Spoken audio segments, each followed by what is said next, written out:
All right, here is the second video on maintenance in the shop. So right here, I got a little bit of a trickier one. I'm replacing a motor mount and two motor mounts actually. Rear motor mount and one of the front mounts. So I'm up under here now. The new mount's it's hard to see, but the new mount's in place. Let me get a light, see if I can show you. This light sucks. New mount's in place, here's the bracket. Right now I'm trying to line the bolt holes up in the bracket, but I have to pick the engine up and pry it over in order to get these to line up. So I'm in the midst of doing that. Gonna put the new motor mount on, gonna put the other motor mount on, and be good to go. So this one here goes right up under here, slides right in. And then you got this bracket that goes along the bottom side of it to hold everything in place. And the reason we knew these motor mounts were broken is because when you were driving, I mean, you could feel the whole entire engine picking up in the van and the vibrations and stuff. But this is the first van I've had in the shop today, so this is what I started with. I guess I'll just record my entire day in the shop. Well, I got the bolt in place finally. I just had to take all the bolts back out of this bracket, but that's in place. Gonna tighten that up, tighten this up, put the front mount on, put the bracket back on, and then that'll be it. That'll be the gist of this van, and we'll be on to the next. Motor mount is in place. Now I'm putting this bracket back on, and then that's that. Van is done. 2 motor mounts replaced. So today in the shop, we have one of these big buses. I wasn't gonna record today, but this bus ended up turning into an all-day project. So, new AC compressor. And I'm in the midst of replacing the AC compressor. This compressor here gave me a couple issues. First off, this line, as you can see, I kind of chewed up the compressor some. Line was really suctioned on there really tight, and I had to get the whole compressor out just to get the line off. But to get the line off, we ended up having to back the stud all the way out.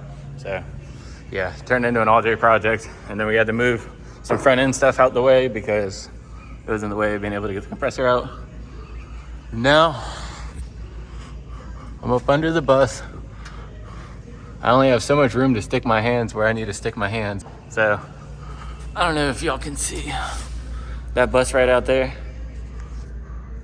That bus. I'm doing an alternator on it. I was supposed to do that today. It'd take me like 30 minutes to replace the alternator, but I ended up spending all day doing this dang AC compressor. So that's what's been going on in the shop today. It's lovely, just a compressor. The AC was working, it wasn't blown out cold, so the compressor is messed up. Now I'm in the midst of putting the compressor back in, bolting it back up, and then I gotta put the lines back on, and then I gotta reconnect the whole front end, and then I gotta put the belt back on, and so on and so forth. Gotta reconnect the crank sensor because I pulled it out to get this out the way, and yeah. That has been my day in the shop so far. I've been working on one project the entire day. Didn't expect it to take so much time. And get a new alternator put on, and that's that. Catch y'all when I get an update. So the only issue I'm running into right now is I'm trying to line this compressor up, but I don't have that much room to work, nor can I really see because I have let me show you. Where is it? Here's one of the lights I have. Like, come on, man. You expect me to work with that? But anyways, catch y'all when I get to it. I'm one man, 2 hands. I need a hand to hold, a hand to guide the screw, and a hand to tighten the screw. Let alone I need the light held. So technically I need 4 hands, but I'm only 2 hands here. So still trying to get that sucker in, bolted down in place. Then I could move along with the process.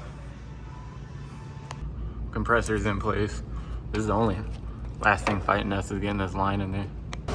Today's the next day in the shop. We got another bus in, then we got this bus in. Right now I'm doing a alternator replacement. A new alternator, old alternator. And then this one's pretty simple. It's just right here. All you have to do is take the air intake system out, and alternator's right here. It's 4 bolts. All you need is 8, a 10, and a 13. Really simple repair. And yeah, gonna put the alternator in, and then I'll get back with y'all when we have more stuff going on. The alternator is gonna go in, belt's gonna go back on, bus is gonna be good to go, ready to run. I should have recorded a little bit more in the shop, but we were so busy I ended up getting the alternator put on. I'm only making these videos so short right now and not really going in depth with everything I'm doing because I don't really know if people want to watch this type of content. And I'll know that y'all enjoy it and I'll record more like this because I enjoy recording this kind of stuff. Anyways, I was trying to get the Ford, which is sitting out there in the parking lot. I was trying to get it in the shop in this video to record me doing a simple oil change and stuff on it because I have the shop. So I do oil changes on that truck like every 2K, 3K because I absolutely abuse the living heck out of that truck. If you would watch my other videos, or if you watch my other video, you would know. I'm still gonna record a part 3, and the part 3 is gonna be a lot more in depth. So the last video was like 6 minutes. This video is probably gonna be like 3 or 4 to 5 minutes. The next video, part 3, I'm gonna make sure it's 15 to 20 minutes long. Like I'm really gonna go into depth about everything I'm doing. And I'll probably show about like 10 or 5 to 10 different vehicles every single time I upload a segment of the series. I haven't been recording it all today. This is the 4th fan we've gotten in the shop today. I had a cracked reservoir for the coolant, so brand new reservoir, put the lines back on, van's back on the road, good to go. We had a van in here earlier and I had to replace the cables on the door, on the back door and the side door. I didn't record in the video right there, but I guess I can keep recording me driving home. So, a little cold start of the Ferd.